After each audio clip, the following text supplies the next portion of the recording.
अभी chapter number 6 जिसका नाम है लाइंस एंड एंगल्स, क्या नाम है, लाइंस एंड एंगल्स। तो चैप्टर स्टार्ट करते हैं। तो पहला अपन वो चीजें पढ़ेंगे जो आपको ऑलरेडी पहले से आती है। तो जैसा पहला लाइन सेगमेंट, तो लाइन सेगमेंट आपको सिर्फ इतना पता होना चाहिए कि लाइन सेगमेंट कैसे दिखता है। तो लाइन सेगमेंट कैसे दिखता है, एक पॉइंट रहेगा, एक पॉइंट यहाँ रहेगा और एक ऐसी लाइन रहेगी। तो जो आपका लाइन सेगमेंट है वो ऐसे दिखता है ना। अगर मैं इसको कुछ नाम दे लूँ तो ये आपका ए है, ये आपका बी है, और ये जो पॉइंट है ना, इस पॉइंट को एंड पॉइंट बोलते हैं। ये जो ये वाला पॉइंट है और ये जो ये वाला पॉइंट है, इसको क्या बोलते हैं, इसको बोलते हैं एंड पॉइंट। ये समझा है कुछ कुछ आपको, इतना समझा है। और इस लाइन सेगमेंट को लिखते कैसा है, इसको ऐसे लिखते हैं, इसको लिखते हैं सेग ए बी, ऐसे। उम्मीद है आपको समझा है ना। तो लाइन सेगमेंट ऐसा दिखता है और लाइन सेगमेंट को लिखते कैसा है, सेग ए बी। नेक्स्ट आपको पढ़ना है रे।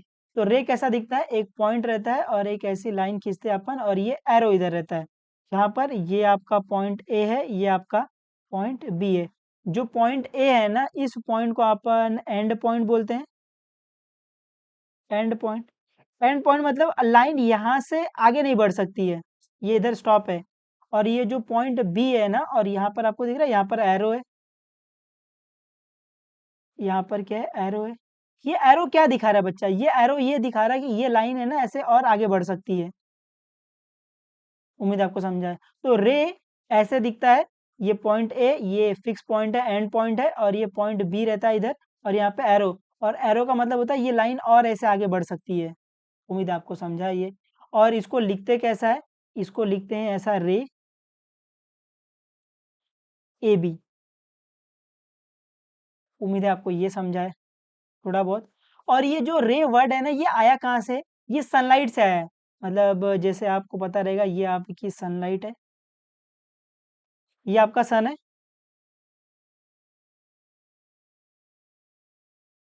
है ना, ये आपका क्या है, ये आपका सन है। तो आपको पता है सन से क्या आती है, सन से सनलाइट आती है, वो भी ऐसे रहती है, ऐसे, ऐसे, ऐसे, है ना। तो आपको दिख रहा है ये रेस की जैसा है ना, सनलाइट जो आती है उसको अपन क्या बोलते हैं, रेज बोलते हैं, सन रेज बोलते हैं। तो रेस भी ऐसे ही रहता है ना, ऐसा एक पॉइंट स्टार्ट होता है और वो धरती तक आता है और चलते जाता है वो। तो ये जो रे है ना वर्ड, वो सनलाइट से ही आया है, वो सन रेस, ऐसे। ठीक है। नेक्स्ट आपको पढ़ना है लाइन। तो लाइन ऐसा दिखता है, ये दोनों साइड एरो रहता है, इस साइड भी एरो है, इस साइड भी एरो है। तो अगर मैं इस पॉइंट को नाम ए दूं, इस पॉइंट को नाम बी दूं, तो हम लोग इसको बोलते हैं लाइन ए बी, है ना, ऐसे डिनोट करते हैं लाइन ए बी। और ये एरो ये बता रहा है कि ये लाइन इस साइड से भी एक्सटेंड हो सकती है और ये लाइन इस साइड से भी एक्सटेंड हो सकती है ना। तो लाइन क्या होता है, जो दोनों साइड से क्या हो, एक्सटेंड हो, दोनों साइड से एक्सपांड कर सके। उम्मीद आपको समझा है। अभी अगर ये पॉइंट ए और बी नहीं दिया होता तो हम लोग लाइन को कैसे डिनोट करते हैं, कैसे लिखते हैं, तब आप सिंपली ऐसे लिखते हो। अगर आपको कोई पॉइंट नहीं दिया है तो सिंपल हम लोग छोटा लेटर यूज करते हैं, एल। तो इसको क्या बोलते हैं, इसको बोलते हैं लाइन एल। एम यूज करते हैं लाइन एम, एन यूज करते हैं लाइन एन, है ना, छोटा लेटर यूज करते हैं जब आपको, है ना, एंड पॉइंट नहीं दिया रहता है ना, ये पॉइंट नहीं दिया रहता है। उम्मीद आपको समझा है ना, ये सब आपको पहले से पता है बच्चा। नेक्स्ट आपको पढ़ना है एंगल। तो एंगल मतलब होता है कोण, है ना, हिंदी में एंगल मतलब क्या होता है, एंगल मतलब कोण होता है, कोण। और कोण ऐसे दिखता है, एक पॉइंट रहता है, इस पॉइंट से दो रे निकलती है, एक रे ऐसी निकलती है और एक रे ऐसी निकलती है। तो यहाँ पर जो ये लाइन है, मान लेते हैं मैं इसको बोल रहा हूँ कि ये ओ ए लाइन है ना, ओ ए रे है, और ये क्या है, ये ओ बी रे है। तो ये ओ ए ने यहाँ से ओ ए से स्टार्ट होके ये ओ बी तक गया ना, ये जो रोटेशन कवर किया है ना, इसी को एंगल बोलते हैं और इसको डिनोट करते हैं थीटा से। उम्मीद आपको ये थोड़ा बहुत समझा है। और जहां पर ये जो पॉइंट है ना, ये वाली पॉइंट, इस पॉइंट को बोलते हैं वर्टेक्स। क्या बोलते हैं, इस पॉइंट को वर्टेक्स बोलते हैं।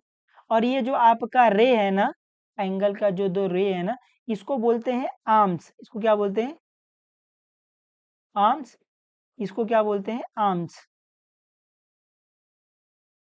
है ना। इसको बोलते हैं इनिशियल आर्म, इसको बोलते हैं टर्मिनल आर्म। मतलब ये जो आपका एंगल बनाने के लिए यहाँ से स्टार्ट हुआ है, ऐसे चल चल के, और यहाँ पर खत्म हुआ है ऐसे, तो इसको बोलते हैं इनिशियल आर्म, इसको बोलते हैं टर्मिनल आर्म। आपको चाहिए तो लिख लो, कोई दिक्कत नहीं है। इसको हम लोग क्या बोलते हैं, इसको हम लोग बोलते हैं इनिशियल आर्म, इनिशियल आर्म। इसको क्या बोलते हैं, इसको हम लोग बोलते हैं टर्मिनल आर्म,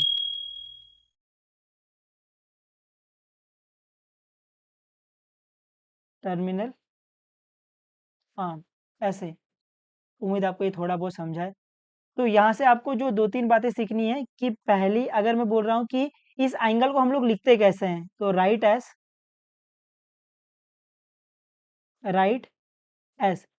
इसको लिखते कैसे हैं, इसको ऐसे लिखते हैं एंगल ए ओ बी, है ना। इस एंगल को लिखने के लिए ऐसा नाम यूज करते हैं ए ओ बी, तो अपन इस एंगल की बात कर रहे हैं, इस एंगल की बात कर रहे हैं। या फिर आप इसको ऐसे लिख सकते हो, और आप इसको लिख सकते हो एंगल बी ओ ए, है ना, कोई फर्क नहीं है दोनों में। आप ऐसे लिखो तो भी यही एंगल आएगा, आप ऐसे लिखो तो भी यही एंगल आएगा, है ना, यही रोटेशन आएगा ऐसे। उम्मीद आपको समझा ये, है ना। सेकंड में हम लोग एंगल को डिनोट करते हैं थीटा से, तो डिनोट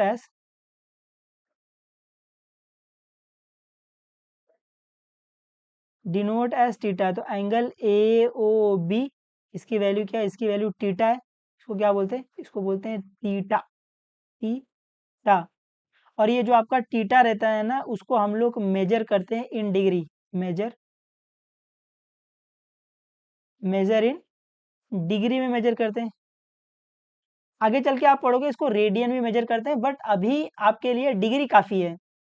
ये जो थीटा है उसको अपन डिग्री में मेजर करते हैं, ठीक है। ये इसका एक यूनिट है ना। जैसे डिस्टेंस नापने के लिए मीटर सेंटीमीटर किलोमीटर होता है, वैसे ही इस रोटेशन को नापने के लिए, इस एंगल को नापने के लिए हम लोग ने एक मेजरमेंट बनाया है जिसको हम लोग बोलते हैं डिग्री।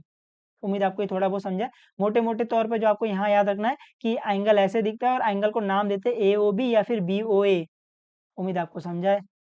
और एंगल को डिनोट करते हैं थीटा से, ठीक है। तो यहाँ पर एग्जांपल में अगर मैं बोलूँ ये आपका एंगल पी क्यू आर है, और इस एंगल की वैल्यू 30 डिग्री है, तो इसको लिखेंगे कैसा, इसको ऐसे लिखेंगे angle P Q R is equal to 30 degree.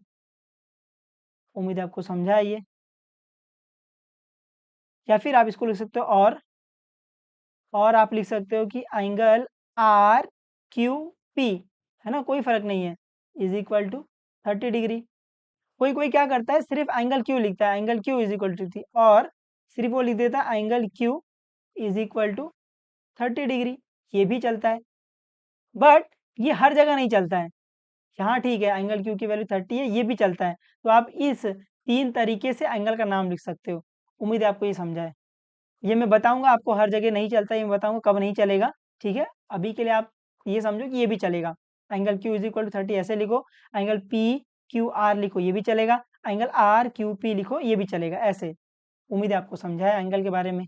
Next आपको पढ़ना है टाइप्स ऑफ एंगल। तो टाइप्स ऑफ एंगल में पहला आपको पढ़ना है एक्यूट एंगल। पहला क्या पढ़ना है, एक्यूट एंगल। और एक्यूट मतलब होता है छोटा, क्यूट मतलब, और क्यूट कौन होता है, बच्चे लोग होते हैं। एक्यूट मतलब क्या होता है, छोटा, छोटा।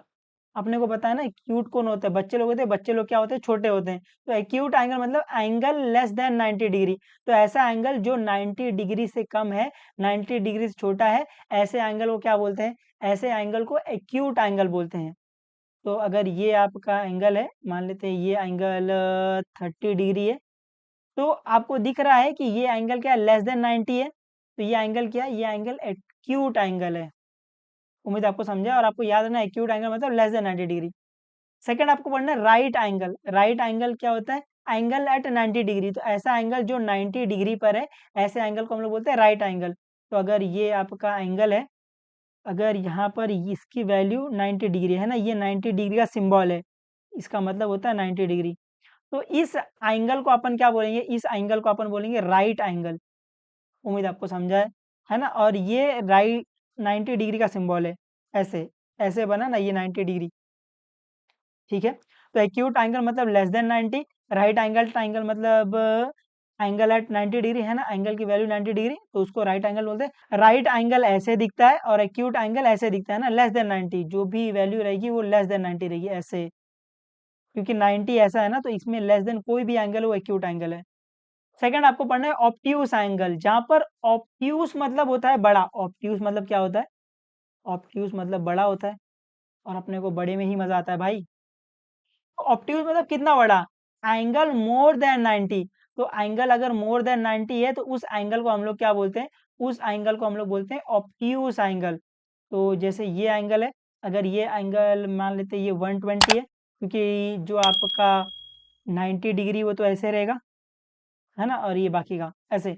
तो ये क्या है, आपको दिख रहा है ये एंगल मोर देन 90 है, दिख भी रहा है ना आपको, ये मोर देन 90 है ऐसे, ये पूरा है।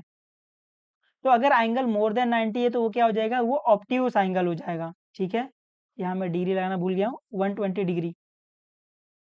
उम्मीद आपको समझा है। फोर्थ वाला क्या है? फोर्थ वाला स्ट्रेट एंगल। स्ट्रेट एंगल मतलब सीधा एंगल, तो एंगल एट 180 डिग्री, ऐसा एंगल जो 180 डिग्री पर हो, ऐसे एंगल को स्ट्रेट एंगल बोलते हैं। तो यहाँ पर अगर ये आपका रे ओ ए है, ये आपका रे ओ बी है, तो आपको दिख रहा है कि एंगल ए ओ बी, ये वाला angle, angle A O B आपको दिख रहा है ये 180 डिग्री होता है। आपको ये पता रहेगा ना, यहाँ पर ये 90 होता है, ये 180 होता है, पढ़ा रहेगा ना आपने, ये पूरा सर्कल 360 डिग्री होता है, और ये आपका इतना 90 होता है क्वाड्रेंट में, और ये अपना 180 डिग्री होता है ना, 90 प्लस 90 180 डिग्री। तो आपको दिख रहा है ये एंगल पूरा क्या है? 180 डिग्री है। तो ये एंगल क्या है? ये एंगल स्ट्रेट एंगल है। तो आप यहाँ से बोल सकते हो कि जो एंगल ए ओ बी है, ये इज इक्वल टू 180 डिग्री है ऐसे। उम्मीद है आपको इतना समझा है। स्ट्रेट एंगल देख समझ में आ जाएगा देख के कि स्ट्रेट एंगल है। जैसे ही आप नाम सुनो स्ट्रेट एंगल, आपके दिमाग में ये फिगर आनी चाहिए कि ऐसा स्ट्रेट एंगल होता है, और उसके बीच में जो ये एंगल है 180 डिग्री रहता है। ऑब्ट्यूस एंगल मतलब मोर देन 90, 90 से ज़्यादा एंगल रहेगा, उस एंगल को अपन क्या बोलते हैं? Obtuse angle. ठीक है। फिफ्थ आपको पढ़ना है रिफ्लेक्स एंगल। तो रिफ्लेक्स एंगल क्या होता है? Angle between 180 degree and 360 degree. तो ऐसा एंगल जो 180 और 360 डिग्री के बीच में रहता है, ऐसे एंगल को अपन बोलते हैं रिफ्लेक्स एंगल। तो ये मान लेते हैं ये आपका रे ओ ए है, और ये आपका रे ओ बी है। तो जो ये वाला एंगल है, एंगल ओ ए ओ बी, ये वाला आपको दिख रहा है ये मोर देन 180 डिग्री, क्योंकि 180 डिग्री तो यहाँ आएगा, तो दिख रहा है आपको मोर देन 180। तो मान लेते हैं ये 220 है। तो इसको रिफ्लेक्स एंगल को ऐसे लिखेंगे, reflex, angle A O B is equal to 220 degree. उम्मीद है आपको ये समझा है ना, क्योंकि अगर आप सिर्फ एंगल ए ओ बी लिख दोगे तो ये वाला एंगल आ जाएगा। ये रिफ्लेक्स वर्ड ये बता रहा है कि ये जो एंगल है वो मोर देन 180 है और लेस देन 360 डिग्री है, तो आपको बकायदा ये वाला एंगल लेना पड़ेगा रिफ्लेक्स के लिए, क्योंकि रिफ्लेक्स एंगल ये तो कभी भी 180 ज़्यादा नहीं होएगा ना।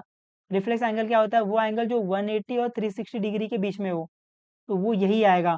तो रिफ्लेक्स एंगल को लिखने के लिए हमेशा अपन यूज वर्ड करते हैं रिफ्लेक्स। ठीक है। अभी यहाँ पर ना मेरे को आपको एक नोट पढ़ाना है, अगर आप वो नोट समझ पाओ तो ठीक है, नहीं समझ पाओ तो कोई दिक्कत नहीं। आपको ये पहला पता रहेगा, ये आपका क्वाड्रेंट टाइप का कुछ होता है ना, ये 0 होता है, ये 90 होता है, ये 180 डिग्री होता है, ये 270 होता है, और ये वापस 360 डिग्री हो जाता है ना।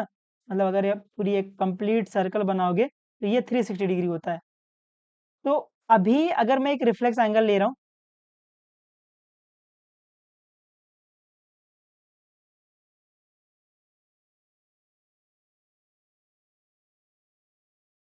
है ना, तो अभी अगर मैं रिफ्लेक्स एंगल बोलूँ तो reflex angle A O B क्या रहेगा? Reflex angle A O B ये वाला आएगा, है ना, ये ऐसा एरो आएगा। तो यहाँ से मेरे को बताओ कि अगर मेरे को कभी रिफ्लेक्स एंगल फाइंड करना हुआ, find reflex angle A O B, तो मैं रिफ्लेक्स एंगल को कैसे फाइंड कर सकता हूँ? अगर मेरे को एंगल ये ए ओ बी फाइंड करना रहेगा, तो मैं बोलूँ कि अगर मैं 360 डिग्री, क्योंकि ये पूरा एक रोटेशन 360 डिग्री होता है, तो अगर मैं 360 डिग्री में से एक सर्कल में से ये वाला एंगल माइनस कर दूं, तो मेरे को ये वाला एंगल मिल जाएगा। आई होप आपको समझ रहा है, ये ऐसे आप देखोगे तो ये पूरा 360 एक एंगल है, 360 डिग्री है। तो अगर मेरे को रिफ्लेक्स एंगल फाइंड करना है, तो मेरे को 360 डिग्री में से ये वाला एंगल माइनस करना पड़ेगा। ये समझा आपको? ये वाला एंगल, ये एंगल क्या है? इस एंगल को बोलते हैं एंगल ए ओ बी। इसको क्या बोलते हैं? इसको बोलते हैं reflex angle, reflex angle AOB बोलते हैं। तो अगर मेरे को रिफ्लेक्स एंगल एओबी फाइंड करना है, तो मैं क्या करूंगा, 360 डिग्री में से ये वाला एंगल माइनस कर दूंगा। तो यहाँ से अपने पास एक फॉर्मूला बन के आता है कि अगर आपको रिफ्लेक्स एंगल फाइंड करना है, रिफ्लेक्स एंगल एओबी फाइंड करना है, तो क्या करो, 360 डिग्री माइनस एंगल एओबी कर दो। तो यहाँ से आपको रिफ्लेक्स एंगल की वैल्यू मिल जाएगी। उम्मीद आपको ये थोड़ा बहुत समझा है जो मैं आपको समझाना चाह रहा हूँ। अगर आपको समझा है तो अच्छी बात है, नहीं तो फिर इसको कैंसिल आउट कर देना, कोई दिक्कत नहीं है। जब अपन सम करेंगे तो आपको ये बेहतर समझ जाएगा उधर भी, बट अभी आपको थोड़ा बहुत समझा रहेगा शायद। ठीक है।